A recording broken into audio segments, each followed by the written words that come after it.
తో చెప్పా, అమ్మ నాకు ఈ పాము మచ్చలాగా వచ్చినాయి ఏంటి అమ్మ అంటే అన్నది కదా, ఎవరికి చెప్పకు మన కులదైవం నీ మీదకి వచ్చింది అంటే నీ ఒళ్ళు నిండా నాగదేవత లెక్క మారిపోయాను. అంటే అప్పుడు ఏం చేశారు, శివుడు పూజ చేపిద్దామని ఒక ఆయన నపంసకుడు అంటే తెలుసు కదా, ఆయన చీర కట్టుకొని ఒంటి నిండా నగలు పెట్టుకుని వచ్చి ఏమని నేను మంచిగా బాగు చేస్తా అని చెప్పిండు. బాగు చేయని చెప్పిన తర్వాత ఈ నేల అలుక్కోవాలి పెంటతో, అక్కడే అన్నం పెడతారు, ముద్ద అన్నం వేస్తారు, అదే ఆ నేల మీదనే అన్నం తినాలా. ఒక బట్టలు ఉండవు మనం పక్కేసుకోవడానికి, అక్కడే పడుకోవాలా 40 రోజులు. సోమవారం తాడు చంద్రకొల తాడు తీసుకుని వచ్చేవాడు బ్రదర్. వచ్చి ఏం చేసేవాడు, ఆ పసుపు ఇంకో నోట్లు వేసేవాడు, తలుపులు వేసేవాడు, తలుపులు వేసి ఇక రక్తాలు గారేటట్టు కొట్టేవాడు. లేకపోతే చేయితోనే వాళ్ళ చెయ్యి అంత దెబ్బ తగిలిద్దంటే ఇట్లా వంగబెట్టి ఇట్లా కొడితే మన ప్రాణాలన్నీ వెళ్ళిపోతాయి, అంత సురుకు తగ్గుతుంది. కలిగిన చర్మం మీద కొడతా ఉంటే ప్రాణాలు వెళ్ళిపోయేది. అయినా వాళ్ళు వినకపోయేటోళ్ళు నా మాట. నాకు దెబ్బ తలుగుతుందయ్యా కొట్టవాకు అన్నా కొట్టేవాడు, దెబ్బ తలగట్లేదంటే ఊరుకుంటాడేమో, దెబ్బ తలగట్లేదన్నా కొట్టేవాడు. అలాగా చిత్రహింసలు 40 రోజులు చిత్రహింసలు శివుడు పూజ అని. ఎందుకంటే మొత్తం తోలంతా ఊడిపోయేటట్టుకుండి భయంకరమైన పేస్ అయిపోయింది. ఇక పలుగుడు రసుగాట్లంతా శరీరం అంతా ఇక అంత భయంకరమైన ఒక జబ్బు ఎలాగ ఉంటుందో అలాగ మారిపోయింది. ఇక నేను మారిపోయి నన్ను చూసిన వాళ్ళందరూ భయపడేవాళ్ళు, అయ్యో పాపం అని జాలి పడేవాళ్ళు, చూసి ఇక చచ్చిపోయిద్దని అనుకునేవాళ్ళు. వాళ్ళు పెద్ద పెద్ద బొట్లు పెట్టుకుని ఉండేటోళ్ళు, ఒంటి మీద బట్టలు ఉండకపోయేది వాళ్ళకి. ఒక ఏ దేవుడు వచ్చిండు ఇప్పుడు శంకరుడు వచ్చిండు, ఇంతకు ముందు సమ్మక్క నాగదేవత. జబ్బుతోనో నాగదేవత వచ్చింది, కడెమతోనో సమ్మక్క, చెయ్యికేమో శంకరుడు. సరే బాగు చేయని చెప్పిన తర్వాత ఈ నేల అలుక్కోవాలి పెంటతో, అక్కడే అన్నం పెడతారు, ముద్ద అన్నం వేస్తారు, అదే ఆ నేల మీదనే అన్నం తినాలా. ఒక బట్టలు ఉండవు మనం పక్కేసుకోవడానికి. కేవలం యేసు ప్రభు వారి సిలువ వెలుగు. నోట్ల పసుపు కుంకుమ వేస్తారు, ఎంటికలు ఎరబోతారు, ఇట్లా జుట్టు వంగబెట్టి ఈపిని ఇట్లా కొడతారు. తాసుబామ యొక్క చర్మం వల్లే ఆమె చర్మం మార్చబడటం, మరి దేవుడు ఎంత గొప్ప దేవుడని ఈ సాక్ష్యం ద్వారా మీరు తెలుసుకుంటారు. కాబట్టి సబ్స్క్రైబ్ చేయండి, లైక్ చేయండి, కామెంట్ చేయండి, షేర్ చేయండి, ఇతరులకు తెలియపరచండి. ఆమెన్. వందనాలమ్మా. వందనాలయ్యా. మేము ముద్రాసు వాళ్ళమండి, కొంతమంది ముదిరాజులు అంటారు, దానికి సంబంధించిన వాళ్ళం. మా నాన్న పేరు వెంకట్రామయ్య, మా అమ్మ పేరు తులసమ్మ. మేము 6 అక్క చెల్లెళ్ళం, మాకు ఒక తమ్ముడు. విగ్రహారాధన కుటుంబానికి చెందిన వారము. వెంకటేశ్వర్ల స్వామి, సత్యనారాయణ స్వామి, ఎల్లమ్మ, ఉప్పలమ్మ, ముత్యాలమ్మ, ఇడుపు ముత్యాలమ్మ, మరి దొడ్డు ముత్యాలమ్మ, మరి కట్టమైసమ్మ, మరి కనకదుర్గమ్మ. రాళ్ళు పెట్టి ఒక రాయి మీద ఒక రాయి పెట్టి ఇది ఉప్పలమ్మ. ఎర్ర మట్టితో అలికితేనేమో మైసమ్మ, మరి తెల్ల మట్టితో అలికితేనేమో సున్నం వేస్తేనేమో ఉప్పలమ్మ. ఇలాగ పేర్లు పెట్టుకునే వాళ్ళం అనమాట. చాలా ఫోటోలు ఇక్కడి నుంచి మొదలు పెడితే అక్కడ దాకా ఫోటోలు ఉండేవి అనమాట. అన్ని దేవాదేవులు అన్నీ కూడా మా ఇంట్లో ఉండేవి. ఒక్క దేవుడు లేడని లేదు. తిరుపతి వెంకటేశ్వర స్వామి అంటే ఫేమస్ మాకు. శ్రీరాములన్న, కృష్ణుడన్న, వీళ్ళందరన్నా మాకు ఇష్టం, మేము పూజ చేసేవాళ్ళం. మేమంటే మా నాన్న మా అమ్మ చేస్తూ ఉన్నారు కదా, అదే మా దైవము అని మా అమ్మ నాన్న చెప్పారు కాబట్టికి మేము కూడా అదే దైవం అని నమ్మి మేము కూడా అలాగ పూజ చేసేవాళ్ళం అంట. ఎలా పూజ చేయాలి, నాగులు సంవత్సరితే ఎలాగ మేము పాలు పోయాలి, పుట్ట దగ్గరికి పోయి ఆ పుట్టలో పాలు పోయాలి, కోడిగుడ్లు వేయాలి, ఉపవాసం ఉండాలి. మరి శివుడు శివరాత్రి వస్తే ఈ జాగారాలు చేయాలి, ఇలాగ ఉండాలి మనము అని వాళ్ళు చెప్పిన రీతిగా. శ్రీరాములనవమి వస్తే ఆ పెళ్ళి, దేవుడికి పెళ్ళి ఎలా చేయాలి అని ఇవన్నీ కూడా వాళ్ళు చెప్తా ఉంటే మేము చేసుకుంటూ వచ్చేవాళ్ళం అనమాట. ఈ చేను దగ్గర ఉన్నా కూడా పెద్దమ్మ ఒక రాయి పెట్టి దానికి పసుపు కుంకుమ రాసి ఇది పెద్దమ్మ దండం పెట్టుకోవాలని చెప్తే మేము దండం పెట్టి వారం కొబ్బరికాయలు కొట్టి కోళ్ళను కోసుకునేది అక్కడ. యేసుప్రభుని వారిని ఎందుకు నమ్మాలి, యేసుప్రభుల వారిని ఎందుకు నమ్మాలి, నమ్మాల్సిన అవసరం ఏమొచ్చింది అంటే మీకు అప్పుడు ఏమైనా యేసుప్రభు గురించి తెలుసమ్మా? అస్సలు తెలియదు, మాకు తెలీదు. ఊర్లో కొంచెం టాక్ ఏముండేదంటే అందరూ మధ్యలో అనుకునేటోళ్ళు ఏంటంటే ఏదైనా జబ్బు వస్తే చర్చిలో తీసుకుపోయి వేయాలి వీళ్ళని, అదొక్కటి తెలుసు. ఆ చర్చి కూడా మా ఊర్లో లేదు. నాగదేవత కులదైవం అయితే నాగదేవత, సమ్మక్క సారక్క, ఎల్లమ్మ, ఈ మూడింటికి సంబంధించింది ఏంటంటే పాములే ఉంటాయి అక్కడ పూజకి. సమ్మక్క సారక్కన్నా అక్కడ ఒక పాము ఉంటుంది, ఎల్లమ్మ తల్లికి ఒక పాము ఉంటుంది, ఉప్పలమ్మకి పాము ఉంటుంది, నాగదేవతకి పాము ఉంటుంది. అయితే మీ యొక్క చర్మం తాజుబాం వల్లే మారిందని విన్నాం. అది ఎలా మారింది, ఎందుకు వచ్చింది, అంటే అది పాము శాపం అనమాట. పాము శాపం ఎలా వచ్చిందంటే, నాన్న అరక వ్యవసాయం చేస్తున్నాం కదా, అరక దున్నుతా ఉండు, అమ్మ జొన్నలు వేస్తూ ఉంది. నేను చిన్న పాపను కాబట్టి 6 సంవత్సరాలు 7 సంవత్సరాల మధ్యలో ఉంటా కాబట్టి చెట్టు కింద కూర్చున్నా, ఆడుకుంటా ఉన్నా. అయితే పాము తాసుపాము నాన్న అరక దున్నే అరకకి అడ్డం వచ్చింది. వెంటనే నాన్న పామును చూడకుండా ఎద్దు కదలటలేదని ఎద్దు మీదకి పాము కర్ర లేపిండు. ఎప్పుడైతే కర్ర లేపిండో పాము తోక మీద నిలబడింది, అరకకు అడ్డంగా తోక మీద నిలబడింది. నిలబడ్డప్పుడు పాము అని అమ్మ చెప్పిన తర్వాత, నాన్న చూసిన తర్వాత దానికి దండం పెట్టారు. అది వెళ్ళిపోయింది. వెళ్ళిపోయిన తర్వాత మన కులదైవమే కదా, మన కులదైవం వచ్చేసింది అని అనుకొని ఊరుకున్న తర్వాత గంట తర్వాత నాన్నని కాటేస్తానికి అది వచ్చేసింది. అది వచ్చి అక్కడ ఒక పుట్ట చూసుకుంది. అది తప్పిజారిపోతే దాంట్లోకి పోవడానికి మనిషిని కాటెత్తానికి చూస్తూ ఉంది. ఎలా అంటే నేను రియల్గా ఎప్పుడు చూడలేదు అలాగా. మెలికలు తిరుగుతుంది, పడగిప్పింది, బస్సలు ఆడుతూ ఉంది. ఎలా అంటే వచ్చేసిన మనిషి ఇలా కరవాలన్నట్టుగా అంత కసి మీద కోపం మీద ఉంది ఆ పాము. అయితే నేనేం చేసినాను చూసి, నేను ఇలా చిన్న పాపను కూడా గోళీలు ఆట ఆడుతాను, నాకు గోలి పోయి దాని తోకకు తగిలింది. వెంటనే బస్సుమని నా వైపు తిరిగి చూసింది. నేను నానా పావని చెప్పడం ద్వారా వాళ్ళు చూడటం జరిగింది.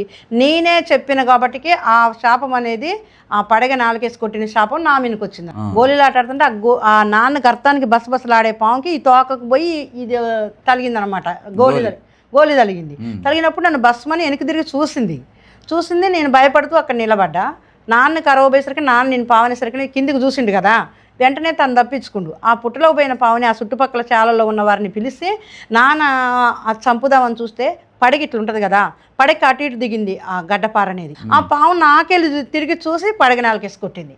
అప్పుడే వాళ్ళకి డౌట్ వచ్చింది, పాము ఇది అసలే మనం పూజించుతాం కదా, ఇప్పుడు పూజించే దేవతను చంపినట్టుగా మా వాళ్ళు ఫీల్ అయిపోయి దాని నోట్లో ఒక పైస పెట్టి శుక్రవారం రోజు కాలబెట్టారు. దాన్ని నోట్లో ఒక పైస పెట్టి దాన్ని ఉంగరం చేపించి చేతికి పెట్టుకుంటే ఆ శాపం అనేది రాదని మాకు ఒక హిందువులకి మాకు అదొక ఆచారం అనమాట.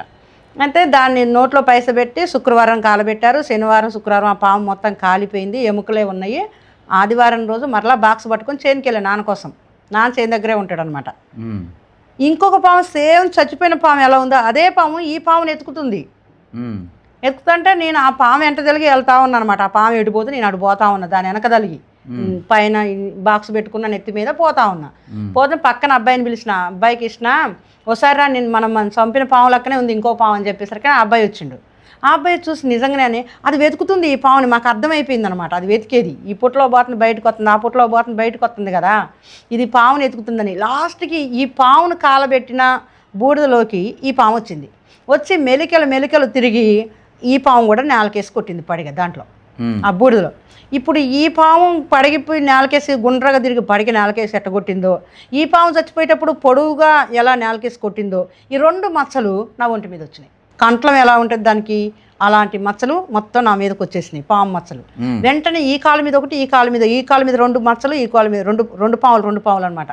వెంటనే నేనేం చేసా, చూసి అమ్మతో చెప్పా, అమ్మ నాకు ఈ పాము మచ్చల్లాగా వచ్చినాయి ఏంటి అమ్మ అంటే, అన్నది కదా ఎవరికి చెప్పకు, మన కులదైవం నీ మీదకి వచ్చింది, నాగదేవత వైనం అని చెప్పేసి సమ్మక్క అంటే పామే కదా, సమ్మక్క దగ్గర కడని తీసి వాళ్ళకేశారు, సమ్మక్క కడమని నీ మీదకి దేవత వచ్చిందని చెప్పేసి. నా పేరు కూడా అదే సమ్మక్క పేరు అనమాట, స్వరూప అనమాట. అయితే నీ ఒంటి మీదకి దేవత వచ్చిందని చెప్పేసి నా కాలుకి కడమేశారు. కాలుకి కడమేసిన తర్వాత ఈ పాము మచ్చలు అటు ఇటు పోయి ఒంటి నిండా వచ్చేసినాయి. ఈ చంపలకి ఇక్కడ భయంకరంగా పాము లెక్క చర్మం అంతా ఉబ్బిపోయి అంత తోలు లేచినట్టుగా నాకు అట్లా అయిపోయింది చర్మం అంతా. నాటు మందులు వాడినాం, ఎక్కడికెక్కడో తీసుకుపోయినా, ఎన్ని వైద్యగాలో ఎంతమందిరో కొట్టేవాళ్ళు, నోట్లో పసుపు కుంకుమ చండ్రకోలు ఉంటుంది కదా అలాంటి తాళ్ళు చండ్రకోలు అంటే కొంతమంది తెలిసి ఉంటుంది, దాని దయ్యం పట్టిన వాళ్ళు కొడతా ఉంటారు. ఈవెన్ ఏందో పట్టిందని చెప్పేసి కొట్టేవాళ్ళు నన్ను. ఆ కొడతా ఉంటే ఈ వాసిన చర్మం మీద, ఈ పలిగిన చర్మం మీద కొడతా ఉంటే ప్రాణాలు వెళ్ళిపోయేది. అయినా వాళ్ళు వినకపోయేటోళ్ళు నా మాట. ఇప్పుడు ఆ మచ్చలు వస్తే చర్మం పగిలిపోయిందా? అది కొన్ని రోజులే మాత్రమే ఆ పాము మచ్చలాగా ఉన్నాయి. తర్వాత వాటి మీద ఎంతవరకు పాము మచ్చ ఉందో అది ఉబ్బి ఎర్రగా అయ్యి పలుకుటం స్టార్ట్ అయినాయి. పలిగిపోతుంది చర్మం, యాడికాడికి పలిగిపోతుంది చర్మం. పలిగిపోతుంటే రసులు గారినట్టు గారుతుంది. నోట్లో పసుపు కుంకుమ వేస్తారు, ఎంటికలు ఎరబోతారు, ఇట్లా జుట్టు వంగబెట్టి ఈపిని ఇట్లా కొడతారు. కొట్టినప్పుడు నా ప్రాణం అంతా వెళ్ళిపోతుంది. అసలు ఏడ్చి ఎవరికి ఏం చెప్పాలో కూడా తెలియట్లేదు. అంటే అప్పుడు ఏం చేశారు, శివుడు పూజ చేపిద్దామని ఒక ఆయన నపంసకుడు అంటే తెలుసు కదా, ఆయన చీర కట్టుకొని ఒంటి నిండా నగలు పెట్టుకుని వచ్చి ఏమని నేను మంచిగా బాగు చేస్తా అని చెప్పిండు. సరే బాగు చేయని చెప్పిన తర్వాత ఈ నేల అలుక్కోవాలి పెంటతో. అక్కడే అన్నం పెడతారు, ముద్ద అన్నం వేస్తారు. అదే ఆ నేల మీదనే అన్నం తినాలా. ఒక బట్టలు ఉండవు మనం పక్కేసుకోవడానికి, అక్కడే పడుకోవాలా 40 రోజులు. సోమవారం చంద్రకొల తాడు తీసుకుని వచ్చేవాడు బ్రదర్.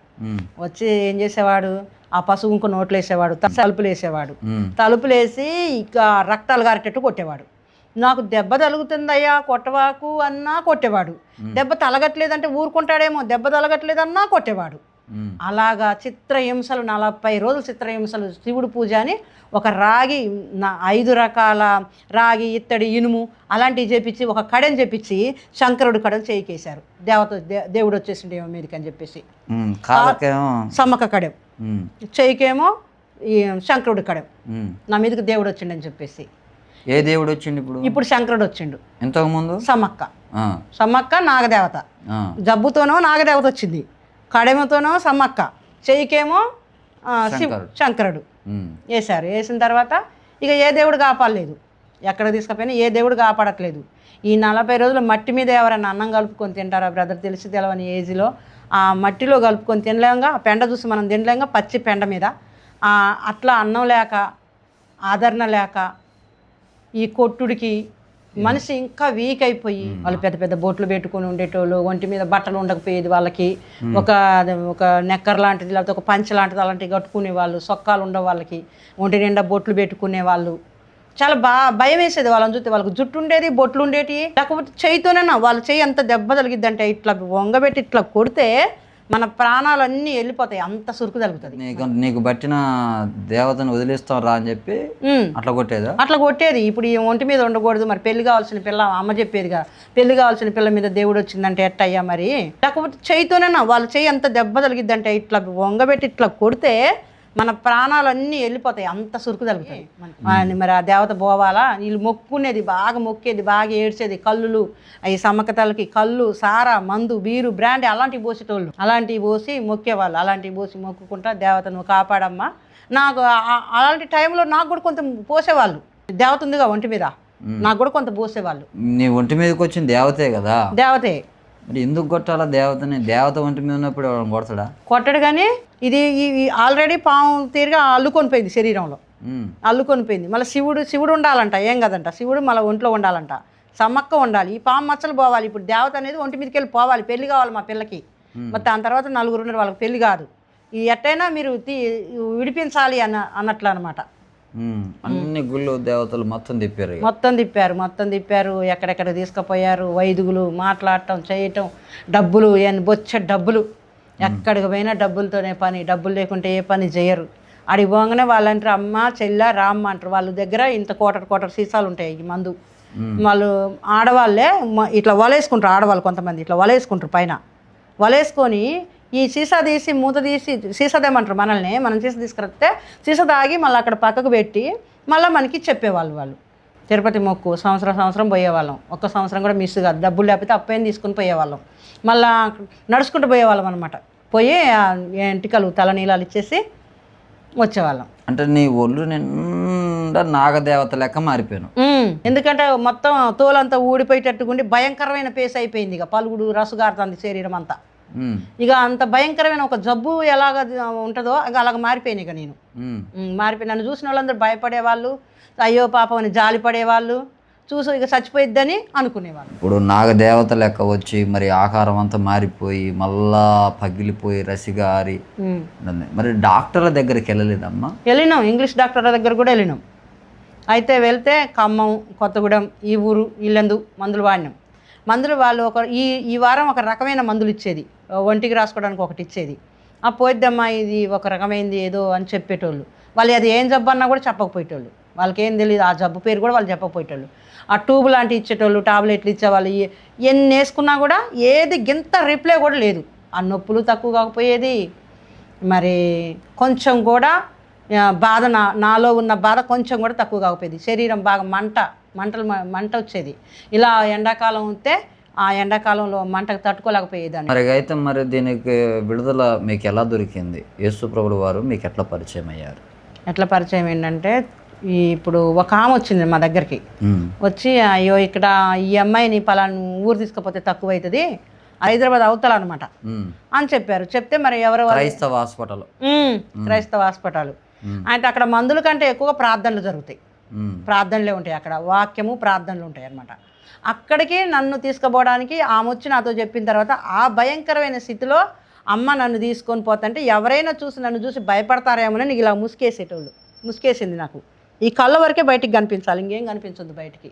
ఆ ట్రైన్లో ఉన్న వాళ్ళు భయపడతా ఉంటారు అనమాట నన్ను చూసి. ఆ శరీరం చర్మం అంతా అలాగ అయిపోయిందనమాట. ఒక్కసారి తీసి కంకి కొనిమని ఏడిస్తే కంకు కొనిస్తే తింటాను ఇలాగా. ఇలా తింటా ఉంటే ఆ ఎదురుగా ఉన్నాయని అమ్మని తిట్టిండు. ఆ అమ్మాయికి కంకి పెడతారా, ఆ అమ్మాయి పేరు చూడు, ఆ అమ్మాయి ఎట్లుందో, ఆ అమ్మాయిని అటు మూలకు కూర్చోబెట్టు అని మా అమ్మని తిట్టిండు అనమాట ఆయన. కంకి తీసి బయట బారేశారు, తినే కంకి తీసి బయట వేసి ఆ మూలకు కూర్చోబెట్టారు నన్ను. ఒక విచిత్రంగా అక్కడ ఉన్న వాళ్ళందరూ కూడా నన్ను ఒక విచిత్రంగా ఒక పాము చూసినట్టు చూశారనమాట. అలాంటి స్థితిలో నుంచి అక్కడ హాస్పిటల్కి తీసుకుపోయినప్పుడు అక్కడ యేసు ప్రభు వారు నాకు పరిచయం అయ్యిండు. జీవంగల దేవుడు అక్కడ పరిచయం అయ్యి ఫోటోలు ఉన్నాయన్నమాట. యేసు ప్రభు పుట్టినప్పటి నుంచి శిలవేసి ఆ శిష్యులతో తను చేసినవి అన్నీ కూడా ఈ ధర నుంచి మొదలు పెడితే పెద్ద హాల్ అనమాట. అన్ని బెడ్లు ఉంటాయి, అన్ని బెడ్ల మీద అందరు పడుకొని ఉంటారు. మొత్తం అవన్నీ చూసేదాన్ని నేను. అక్కడ పోగానే ఈయన ఎవరు, ఈయన ఎందుకు ఇట్లా కొట్టారు, ఆ సెలవే నాకు కంట్లో పడ్డది అనమాట. ఈయన ఎందుకు అట్లా కొట్టారు, ఎందుకు అట్లా సెలవేశారు, అంతగానం బాధపడతాండి ఎందుకు ఆయన, నేను ఈ బాధ తట్టుకోలేకపోతాను, ఆయన అట్లా చీలలు కొడితే ఆయనకి ఎంత బాధ ఎత్తుంది అని ఆయన వైపే చూసిన అనమాట. ఇలాగా హాస్పిటల్లో ఆ ఫోటోల వైపు చూసినప్పుడు ఈ బాలుడు పుటవ, ఈ మరియమ్మ, ఏసేపు ఇవన్నీ ఉన్నాయన్నమాట. ఉన్నప్పుడు ఇవన్నీ చూసినాక వాళ్ళు నా దగ్గరకు వచ్చి నాకు తెలియని భాషతో ప్రార్థన చేశారు బాగా. నేను ఏడుస్తూ ఉన్నా బాగా. నా బాధ కంటే ఆ శిలవ బాధ చూసి నాకు ఎక్కువ ఏడుపు వచ్చిందనమాట. ఆయన ఎందుకు అట్లా కొట్టారు, ఆ శీలలు వేసి ఎందుకు కొట్టారు అని ఆ బాధ ఎక్కువైపోయి నేను ఏడుస్తూ ఉంటే నన్ను చూసి వాళ్ళు బాగా ప్రార్థన చేశారనమాట. అప్పుడు నాకు అర్థమైంది అనమాట. ఏసయ్య ఈ అమ్మాయిని ముట్టు, దేవా ఏసయ్య ఈ అమ్మాయిని ముట్టు అని చేస్తూ ఉన్నారనమాట వాళ్ళు. కొంచెం నాకు అర్థమైన భాష అనమాట అది. అలా చేసినప్పుడు ఈయన ఏసయ్య అంటే ఆ ఫోటోలో ఉంది ఎవరైనా ఒక ఆమెను అడిగా, అక్కడ ఊడ్చేటామని అడిగా. ఆ ఫోటోలో ఉంది ఎవరంటే యేసు ప్రభు, ఈ ఫోటోలలో ఉంది మొత్తం ఆయన అని చెప్పింది ఆమె. ఈ బాలుడు ఆయన యేసు ప్రభువే, ఇక్కడ సెలవేసింది యేసు ప్రభుకే. అంటే ఎందుకు ఆయన అట్లా సెలవేశారంటే ఆమె చెప్పింది, ఆమె ఊడ్చుకుంటా ఏదో 4 ముక్కలు చెప్పింది. మన కోసమే ఆయన చచ్చిపోయిండు, అందరి కోసం ప్రాణం పెట్టిండు ఏసయ్య, ఈ లోకానికి వచ్చిండు, ఈ బాలుడై పుట్టిండు, ఇగో ఇలా పెద్ద పెరిగిండు, ఇన్ని కష్టాలు పడ్డాడు, లాస్ట్కి సెలవేసి కొట్టి చంపేశారు ఆయన్ని, మళ్ళీ తిరిగి ఆయన వస్తాడు తీసుకుపోవడానికి అని చెప్తే మళ్ళీ ఆ మాటలు నాకు పెద్దగా అర్థం కాలేదు. కానీ నాకు ఏదో తెలియని ఒక ఎవరు నాకు ఏదో బోధ చేసినట్టు నాకు మంచిగా కొద్దిగా తలకెక్కిందనమాట. అంటే ఈయన దేవుడు, ఈయన యేసు ప్రభు అని నేను తెలుసుకున్నాను అనమాట అప్పుడు. అలాగా మరి రోగం ఎట్లా పోయింది నీకు? ఆ రోజు 2 రోజులు అలాగే ఏడ్చినాక నా దగ్గరకు వచ్చి వాళ్ళు మోకరించి చేతులు ఎత్తి ప్రార్థన చేశారు చాలామంది, ఒక 10 మంది. 3వ రోజు కూడా నేను అలాగే ఏడ్చి ఆ శిలవను చూసుకుంటూ, ఆ శిలవ పూట చూసుకుంటూ అలా ఏడ్చుకుంటూ నిద్రపోయిన తర్వాత నాకు శిలవ దర్శనం వచ్చేసింది. ఇప్పుడు నేను నా శిలవలో నుంచి ఒక స్వరము, ఈమె నా కుమార్తె, ఈమె మీద నీకు అధికారము లేదు, శిలవలో నుంచి స్వరం వినపడ్డది. అయితే ఇక్కడ ఏమి శబ్దం రాలేదు, కానీ 2 పాములు కనిపిస్తున్నాయి. మా చాలా పడగ నేలకేసి కొట్టిన పాములు, నా మీదకి వచ్చిన పాములు 2 కనిపిస్తున్నాయి. అవి 2 కనిపించి అవి అంటున్నాయి కదా, ఏమంటున్నాయి అంటే ఈమెకి ఈ శాపం పెట్టింది మేమే, ఇక్కడ వాళ్ళందరూ దేవత అనుకుంటారు. ఈ పాములు ఏమంటున్నాయి అంటే ఈమెకి ఈ శాపం పెట్టింది మేమే.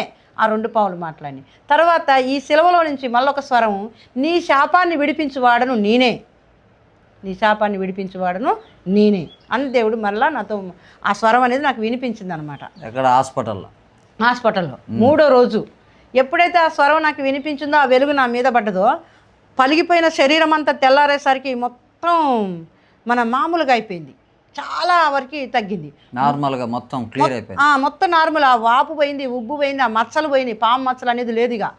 ఆ మచ్చలు లేకోకుండా అక్కడ బ్లాకుగా మారిపోయింది, రెడ్గా ఉన్న కలర్లో మొత్తం బ్లాక్ అయిపోయింది.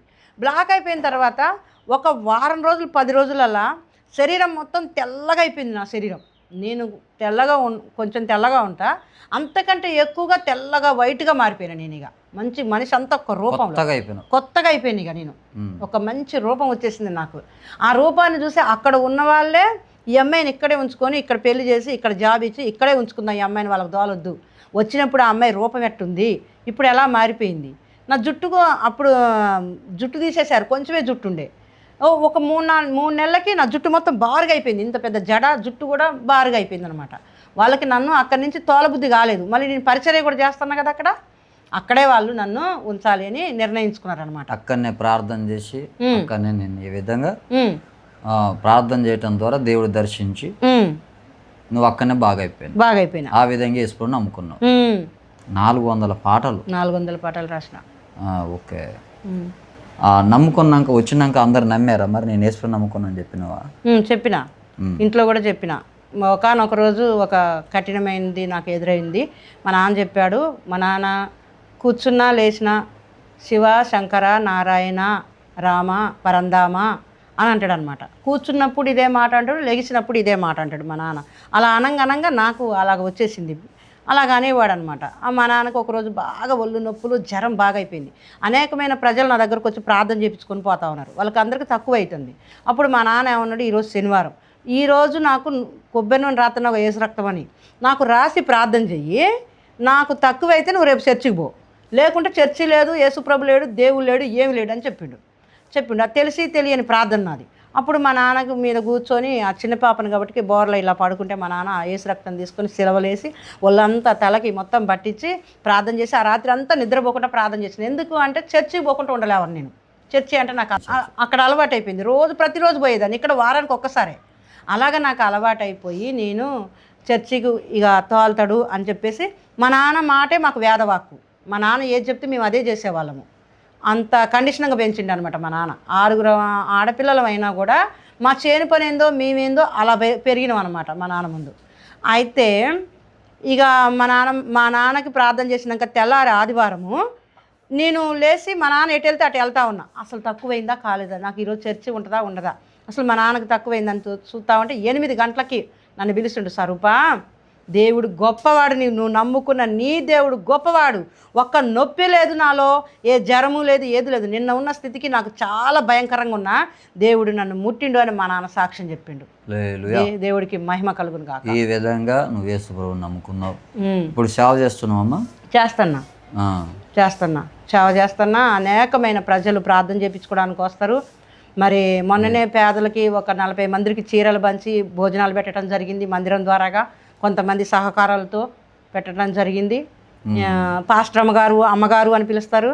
భద్రాచలం కానించి వెళ్ళి, నంద్యాల కానించి వెళ్ళి, కువైట్ నుంచి, చెన్నై నుంచి అనేక మంది ఫోన్ చేసి ప్రార్థనలు చేయించుకుంటారు. వాళ్ళకి విడుదల వచ్చింది.